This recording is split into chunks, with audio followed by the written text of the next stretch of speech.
कोकणातलं एक छोटंसं गाव साखरवाडी समुद्राच्या किनाऱ्यावर वसलेलं, नारळांच्या बागांनी वेढलेलं. तिथेच एक जुनाट पण उठून दिसणाऱ्या वाड्यात राहत होती एक विधवा, जानकी. तिचं वय 60च्या आसपास, पण डोळ्यात अजूनही काहीतरी शोधणारी चमक होती. वाडा शांत होता, पण तिचं मन मात्र कायम अस्वस्थ. कारण त्या वाड्यात दर रात्री एका खोलीत मंद प्रकाश दिसायचा आणि एक हसणाऱ्या मुलीचा आवाज ऐकू यायचा, "आई, मी आली." कोणी विचारलं तर जानकी फक्त हसून म्हणायची, "काजल परत येणार. माझी मुलगी हरवलेली नाही." काजल काजल 17-18 वर्षाची जानकीची एकुलती एक मुलगी.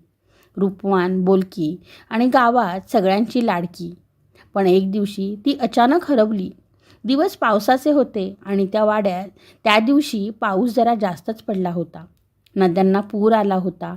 ओढे भरून वाहत होते. त्या पुरात बहुधा काजल वाहून गेली असावी असं सगळ्यांना वाटत होतं. कारण तिचा मृतदेह सापडला नव्हता, पण तिच्या काही वस्तू सापडल्या होत्या. पण जानकीचा या सगळ्या गोष्टींवर विश्वास बसत नव्हता. जानकी म्हणायची, "ती गेली नाही, ती फक्त कुठेतरी हरवली आहे. ती मला कुठे सोडून जाणं शक्यच नाही. आणि जरी ती कदाचित या जगातच नसली तरीही ती माझ्याकडे येणारच." गावकऱ्यांनी सुरुवातीला सहानुभूती दाखवली. तिला खूप समजावले, पण जानकी कोणाचं ऐकून घ्यायलाच तयार नव्हती. मग हळूहळू गावकरी पण दूर होऊ लागले. कारण गावात कुजबूज सुरू झाली होती. जानकीच्या वाड्यात अघोरी प्रकार घडू लागले होते. रात्री घरात वस्तूंची हालचाल, आरशात दिसणारे प्रतिबिंब आणि कुणालाही न दिसणारी एक मुलगी जी आईला हाक मारते, या सगळ्या गोष्टी आता गावभर पसरल्या होत्या. कोणीही त्या वाड्याजवळ जायला धजत नसे. काही दिवसांनी गावात एक शाळा मास्तर आला, आदित्य. शहरातून आलेला, पण कोकणातल्या निसर्गावर प्रेम करणारा. राहण्यासाठी त्यानं जानकीचा वाडा भाड्याने घेतला. कारण वाडा रिकामा होता आणि वाड्याचं घरभाडं कमी होतं. आदित्य खूप खुश झाला होता. गावात नवीन असल्यामुळे त्याला त्या वाड्याबद्दल काही माहीत नव्हतं. त्याने पहिल्याच रात्री ऐकलं, "आई, माझं पुस्तक कुठे ठेवलंस?" आदित्य दचकला. उठून पाहिलं तर त्याला कोणीच दिसलं नाही.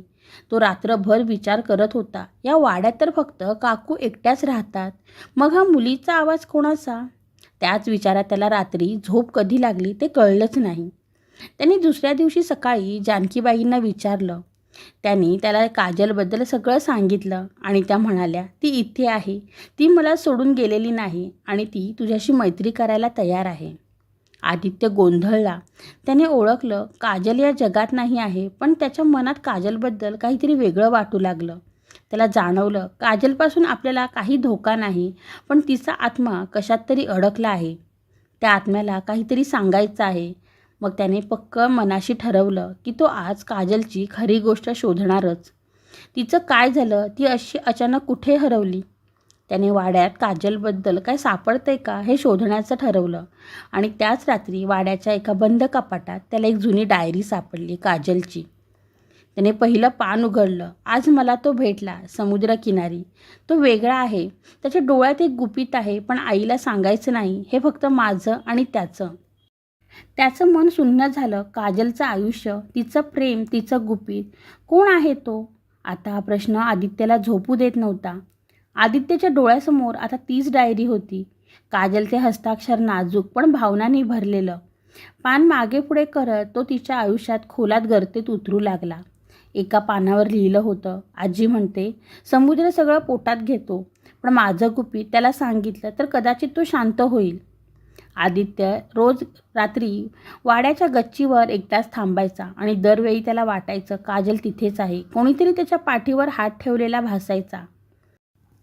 आदित्य दररोज रात्री वाड्याच्या गच्चीवर एकटाच थांबायचा आणि दरवेळी त्याला वाटायचं, काजल तिथेच आहे. कोणीतरी त्याच्या पाठीवर हात ठेवलेला भासायचा. कधी दार हलतं, कधी काजलचा हसणारा आवाज ऐकू यायचा, पण ती दिसायची नाही. डायरीमध्ये एक नाव पुन्हा पुन्हा येत होतं, सागर. सागर कोण होता? गावात चौकशी केली तर एक म्हातारा मासे करणारी बाबा म्हणाला, "हो, सागर शांत स्वभावाचा मुलगा होता, पण त्याचं घरगुती आयुष्य फार वाईट. त्याच्या आईनेच त्याच्यावर जड शाप दिला होता. म्हणे, जो कोणी त्याच्यावर प्रेम करेल त्याला तो नेहमीसाठी गमावेल."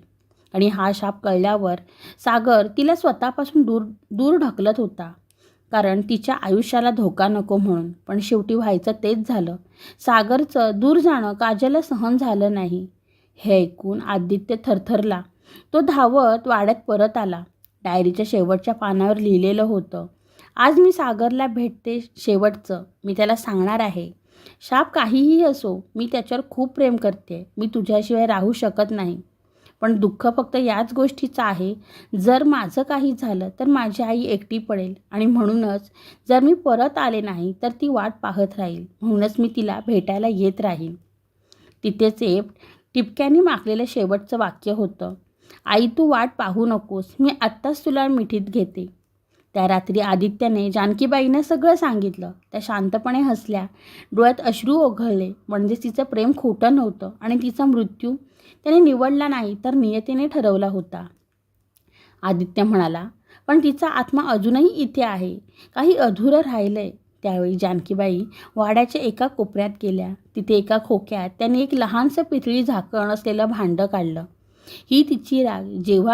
जेव्हा तिला शोधूनही सापडली नाही, तेव्हा समुद्रकिनारी सापडलेल्या वस्त्रांनी आणि आठवणींनी मी तिचा अंतिम संस्कार केलं, पण मनातून कधीच स्वीकारलं नाही. आदित्यने सुचवलं, चला आपण ती राग समुद्रात विसर्जित करू. जिथे तिचं प्रेम होतं तिथेच तिचं शांतीसाठी विलिनीकरण व्हावं. त्या संध्याकाळी समुद्रकिनारी सूर्य मावळत होता. जानकीबाईंच्या हातात तिच्या मुलीची राख होती आणि आदित्य शेजारी उभा होता. जणू एका नव्या अध्यायाची सुरुवात. जानकीबाईंनी समुद्रात राख टाकली. त्या डोळे मिटून म्हणाल्या, जा काजल, आता कुणाची वाट पाहू नको. माझं हसू परत आलंय तुझ्या आठवणींसोबत. त्या क्षणी समुद्राच्या लाटांनी जणू हळूवार पायावर स्पर्श केला. एक मंद सुगंध हवेत दरवळला आणि त्या दोघांना क्षणभर भास झाला. एक हसणारी मुलगी, पांढरा झगा, उडणारे केस आणि डोळ्यात समाधान. ती परत आली नव्हती, ती मुक्त झाली होती.